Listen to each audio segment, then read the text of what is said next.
Dice el verso 5, si me sigue con su vista de la segunda carta de Pablo, por favor, a Timoteo. Tenga usted ahí la palabra de Dios y vamos a continuar nuestro estudio expositivo de este pasaje. Pablo escribe a Timoteo estas palabras. Repito que esta segunda carta es la última carta, que Pablo escribe. Dice en el capítulo 4, verso 5, pero tú sé sobrio, lo lee conmigo por favor, pero tú sé sobrio en todo, soporta las aflicciones, haz obra de evangelista, cumple tu ministerio. Habíamos señalado la semana antepasada que el predicador, que es todo creyente, el Hijo de Dios, que se debe de convertir en un predicador sin púlpito, porque su púlpito, hermanos, ¿cuál es su púlpito? Pues donde está, sea su trabajo, sea su escuela, sea su casa, sea su oficio, sea un negocio, en donde esté el Hijo de Dios, ese es su púlpito.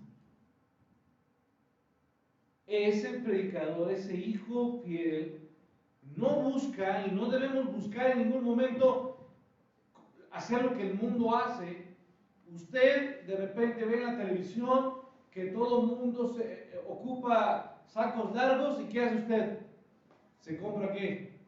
Sacos largos, ¿no? Y si se ponen de moda las sudaderas, todo el mundo anda con ¿qué? Con sudaderas.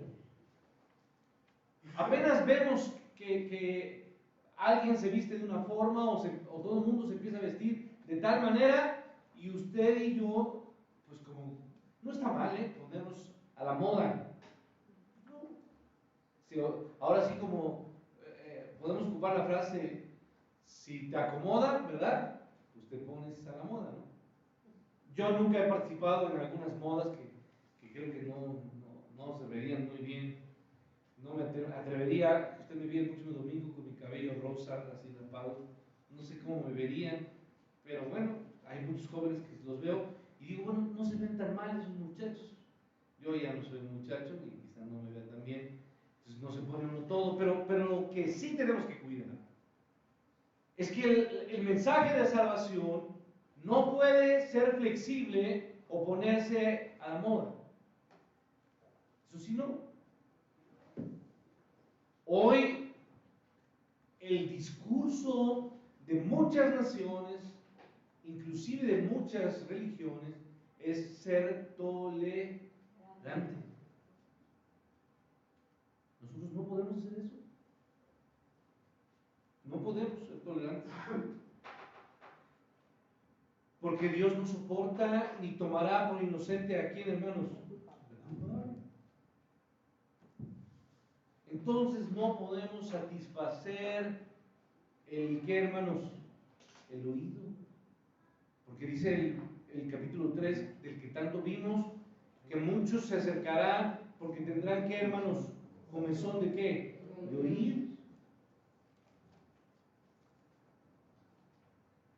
Nosotros no podemos buscar agradar a quién, hermanos, a las personas.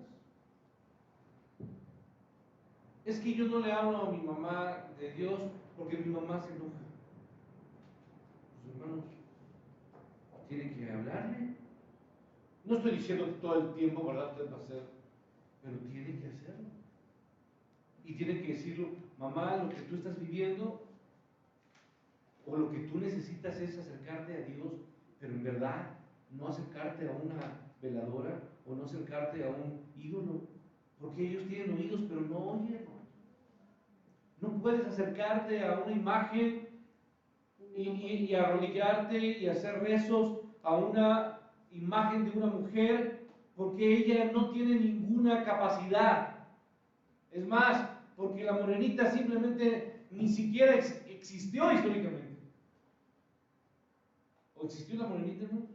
No existió. No existió. O sea, estoy hablando de la famosa Lupita mexicana, ¿no? Conocemos a la Virgen María. ¿Existió, hermanos? Sí. Existió. ¿Y tuvo un hijo sin tener relación con hombre? Sí. ¿Pero tuvo otros hijos conociendo varón? Sí, sí los tuvo. Entonces no es virgen eternamente, como la Iglesia Católica lo refiere. Terminamos con un pasaje que yo quiero rápidamente que usted vaya a Tesalonicenses, capítulo 2, versos 3 y 5. Dice, porque nuestra exhortación no procedió de error ni de impureza, ni fue por engaño, sino que según fuimos aprobados por Dios para que se nos confiase el Evangelio, así hablamos. No, escuche bien cómo dice Pablo, hablamos no como para agradar a quién, hermanos, a los hombres, sino a quién, hermanos, a Dios. Usted y yo tenemos la obligación de agradar a quién, hermanos, a Dios. Y usted y yo tenemos la obligación de compartir la palabra de Dios a nuestros compañeros, a nuestra familia, a nuestros primos, a la gente cercana a nosotros. Un padre y una madre tienen la obligación de enseñar la palabra de Dios a quienes, hermanos, a sus hijos principalmente. Cuando uno es padre, hermanos, su primer círculo son los hijos. Y dice que no como para agradar a los hombres, sino a Dios, que es el que, ¿qué, hermanos? Prueba nuestros, ¿qué? Nuestros corazones. Porque nunca, dice Pablo, le está escribiendo a la iglesia tesalónica, nunca usamos palabras, ¿qué, hermanos?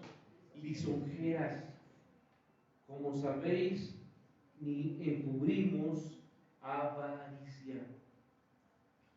Esto es, no estuvimos hablando de, como mucha gente, hermanos, de repente cuando una persona le habla bien a otra persona, nosotros rápidamente nos damos cuenta. ¿Y qué decimos? ¿Algo qué? Algo quiere. Si de repente cuando llega el hijo con la mamá y le dice, ay mamita, qué bonita te ves, ni me he peinado, y ahora me dices, ¿eso qué quieres? Algo has de querer, ¿verdad? Pablo dice, nosotros no estamos buscando quedar bien con los hombres, ni hablarles, ni convencerles acerca de Dios, hablándoles con cariño, con lisonjas. Lisonjas es como nosotros decimos, haciéndoles tiernos la barba, ¿verdad? También dijo, pues, en Gálatas escribe Pablo, capítulo 1, versículos 10 y 11. Vaya rápidamente a ver si me acompaña. Gálatas 10.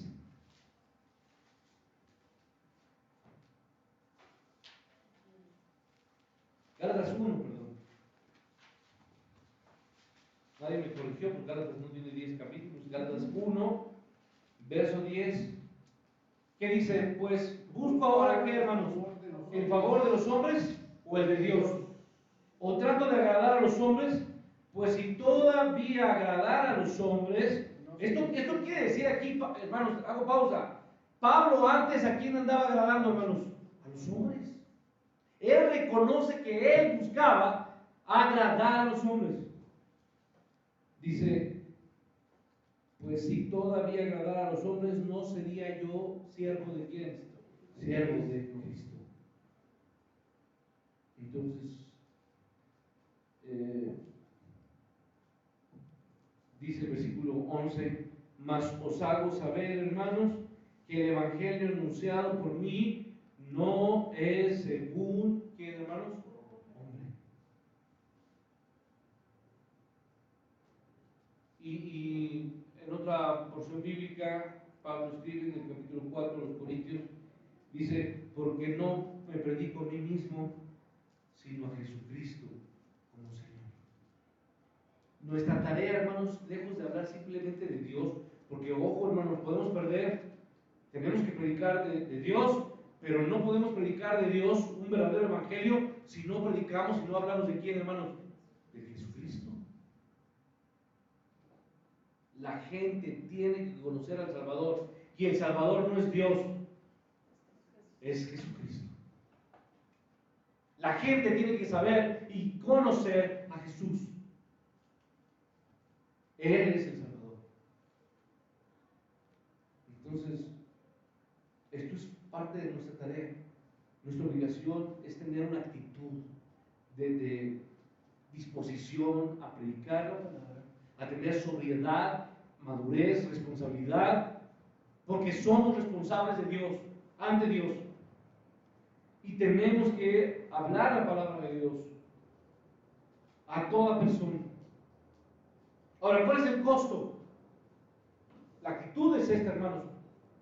Nuestra actitud es ser sobrio. Nuestra actitud es ese deseo de entereza. No estamos, hermanos, no podemos, escuchen, andar vacilando todo el tiempo. No venimos a este mundo a estar jugando. Es padre divertirse y de repente reírnos de algo o contar algún chiste, ¿verdad? No se distraiga con esto. No va a pasar otra cosa más que pique y bien. Entonces, no podemos andar todos los días siendo como haciéndonos los chistosos. ¿No conoces a gente que de repente siempre está contando chistes? Todo es un chiste. Es bueno ser alegre y nosotros somos personas alegres porque tenemos el gozo más grande, el gozo de la salvación. Pero no andamos como locos riéndonos todo el tiempo, ¿sí, hermanos? No. Nosotros tenemos que tener una actitud de sobriedad, de decisión, de ver en nosotros la necesidad de que ellos requieren y necesitan escuchar de Jesús. Ellos necesitan conocer. Y nuestra actitud es una actitud de sobriedad, de preocupación por ellos.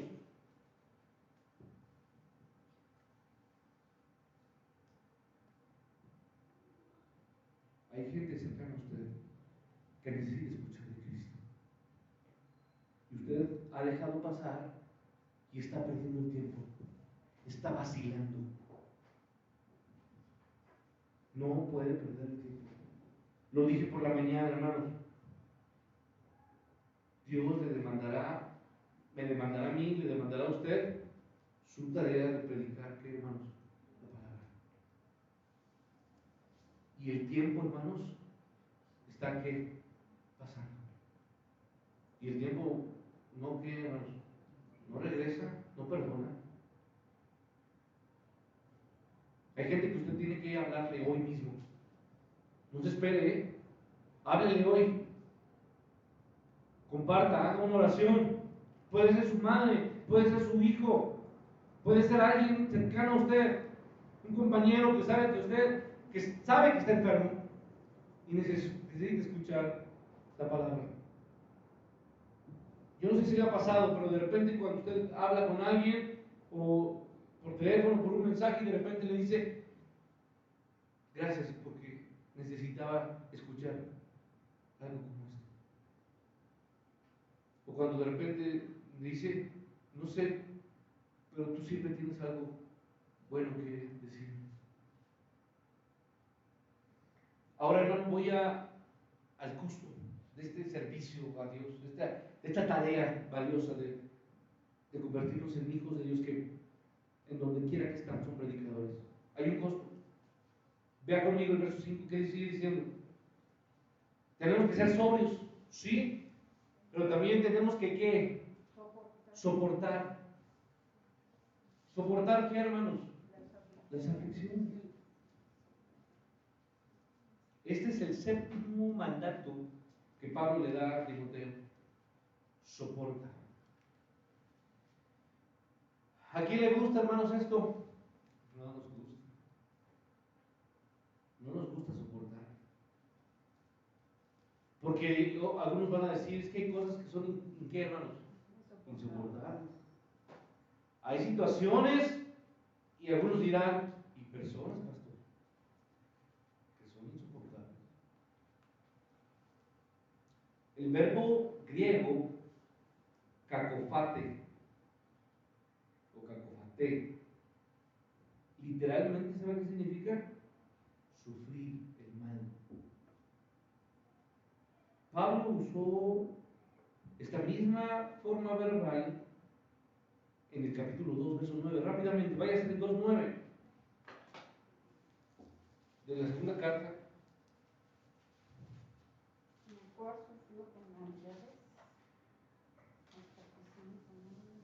Dice es exactamente ese versículo, en el cual, dice Pablo, sufro penalidad. Sufro. Soportar dolor.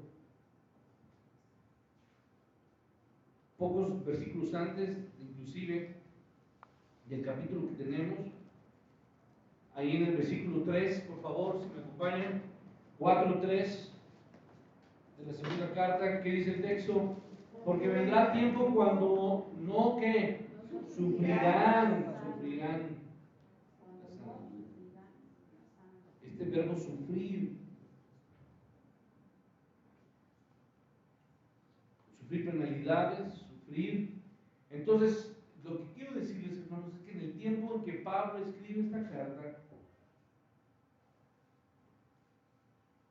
él ya sabía que estaba listo para ser, hermanos, sacrificado. Mire, vea el versículo 6. ¿Qué dice el versículo 6? Porque yo ya estoy, ¿para qué, hermanos? Para ser sacrificado. Y el tiempo de mi partida está cercano. Pablo lo sabía.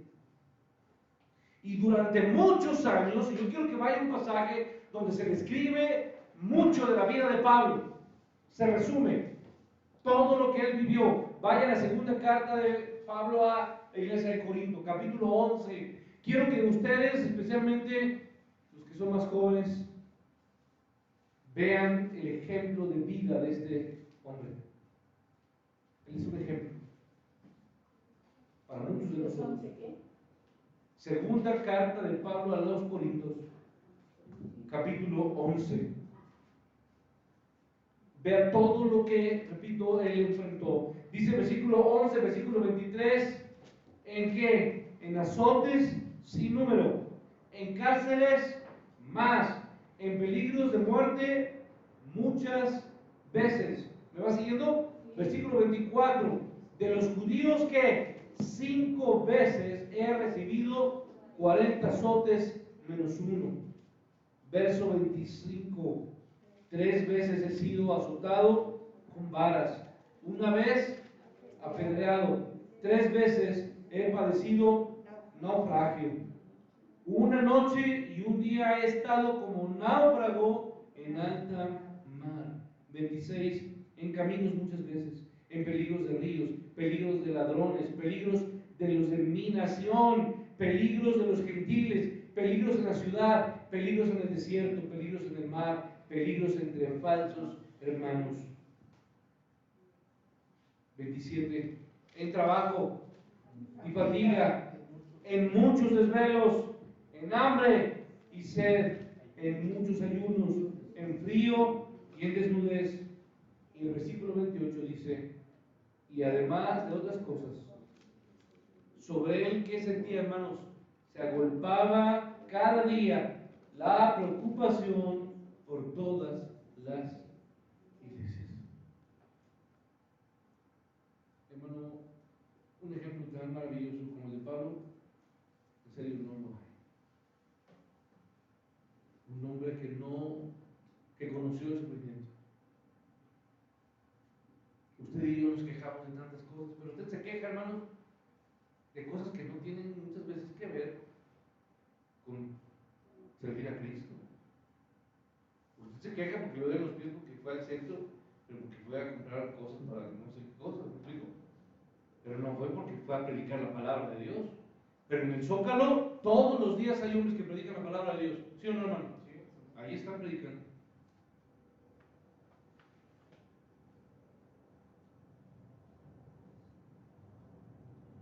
Usted y yo, hermanos, creo que estamos muy lejos de tan solo acercarnos tantito al ejemplo de vida de Pablo, sacrificado, entregado. Tenemos que cambiar. Qué bueno sería que usted diga, hoy me duele la espalda, me duelen mis pies, me duele mi garganta, porque estuve predicando la palabra de Dios. Usted le duele la garganta porque se puso a gritar, se fue al estadio, pero no por eso. ¿Qué quiero decir, hermano, para terminar? No hay ministerio fiel que no sea costoso. No lo hay. Todo hombre, toda mujer que sirve fielmente, entregadamente a Dios, es una vida de sacrificio y de sufrimiento. ¿Sí o no, hermanos? Indudablemente. Pero ¿saben cuál es, hermanos? Lo irónico o lo paradójico, mejor decirlo, es que aunque ellos se desgastan, aunque ellos se cansan, aunque ellos se fatigan, aunque ellos se afligen, hermanos, ante todo ellos se regocijan en el Señor. ¿Sí me explicó? Claro que sufren, porque el ministerio es costoso y le dice, tú soporta las aflicciones, pero cuanto más las soportan, más se gozan, porque más disfrutan del consuelo, de la fortaleza, del confort, del descanso, de la paz que solamente Dios da al que le sirve fielmente. Porque entre más se entrega usted a Dios, los brazos y el amor de Dios y la gracia de Dios más se muestra en las vidas de estos hombres y de estas mujeres. Y ellos entonces conocen más de la gracia, más del perdón, más de la fortaleza, más del cuidado, más de todo de Dios. Porque entre más se entregan a los pies de Cristo, conocen mucho más al verdadero Dios, al vivo, que les ama, que les rescata, que les sostiene, que les renueva sus fuerzas. Porque Dios permanece fiel. Si es fiel, ¿con quién, hermanos? Con nosotros. Que no somos esos siervos como este hombre, un animal del Evangelio, un monstruo, como Pablo. Entonces, hermanos, no hay ministerio que no sea costoso, que no implique lágrimas. Porque Pablo, hermanos, uno podría decir, después de toda esa vida tan impresionante, contó con muchas personas que lo acompañaron y que no lo dejaron y lo sostuvieron. ¿Fue así, hermanos? Muchas veces Pablo se quedó solo. Él mismo dijo, pero todos me han dejado.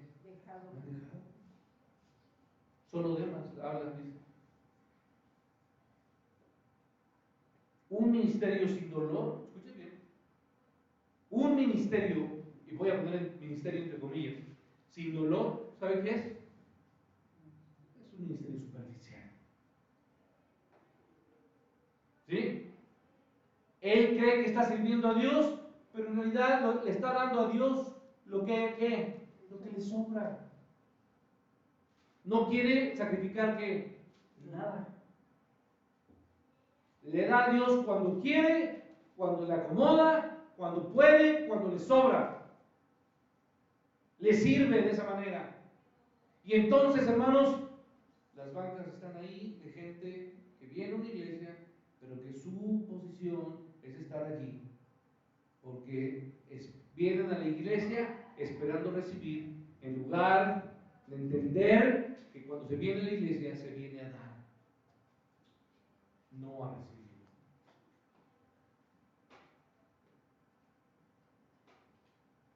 De no ser Pablo, porque yo casi puedo decir que Pablo fue el que escribió Hebreos, pero aunque no hubiera sido Pablo, el autor de Hebreos conocía a Timoteo. Y tan lo conocía que, miren, vaya, Hebreos 13, por favor, termino con esto. Hebreos 13. Yo estoy seguro que el autor de Hebreos o era Pablo o era alguien que amaba a Timoteo como Pablo lo amaba y lo conocía. Le dice en el versículo 13, capítulo 13, versículo 23. A ver si yo. No, perdón. Es el 13, 23. Sí es. Saber que está en libertad nuestro hermano, ¿quién? Timoteo, con el cual, que dice, sin miedo, pronto iré a ver. Esta es la pista que a mí me da más claridad de que sí era Pablo. Pero aquí lo importante, hermanos, es esto. Hebreos escribió poco después de segunda carta a Timoteo, según los hechos históricos. Y este pastor, Timoteo, era un pastor, ¿qué, hermanos? ¿Anciano, grande? ¿Era un joven? Este joven debió quedar también, ya lo dijimos, hermanos, ¿cómo nos damos cuenta de que Timoteo cumplió el ministerio, de que Timoteo ejecutó e hizo lo que Pablo le dijo, hermanos? ¿Cómo nos damos cuenta? Dice el texto, repito ahí, sabed que está en donde, hermanos, en libertad. ¿Y qué les dije la vez pasada? Esto significaba que Timoteo había estado, ¿dónde, hermanos? Encarcelado. ¿Y por qué lo encarcelaron? Porque andaba de borracho el fin de semana. ¿Por qué lo encarcelaron, hermanos? Por andar predicando el evangelio incansablemente. Porque era un hombre de Dios, porque siguió el ejemplo de su pastor y de su padre en la fe, Pablo. Gracias a Dios por vidas como estos hombres. Vidas que enseñaron fielmente y vidas que obedecieron ¿qué? Fielmente. Este joven debió haber estado arrestado mientras predicaba en Éfeso. Y poco después de haber recibido esta carta, él llegó a enfrentar lo que le dijo. Pero tú soporta ¿qué? Las aflicciones. Hermano, y lo digo aquí a todos, hermanos, queremos servir a Cristo en nuestra vida, hermanos. Si usted levanta su mano, usted está levantando la mano para convertirse en un hombre que va a ser afligido y va a ser zarandeado por quién, hermanos, por Satanás, por el enemigo.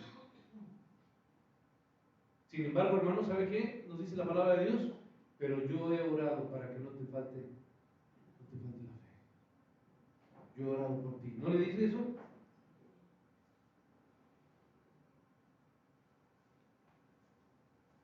Vamos a sufrir. ¿Quiere usted ponerse de pie ante el Señor Jesucristo? No en esta iglesia. Estoy hablando de ponerse de pie ante el Señor Jesucristo y decirle, Señor, heme aquí. ¿Qué? Envíame.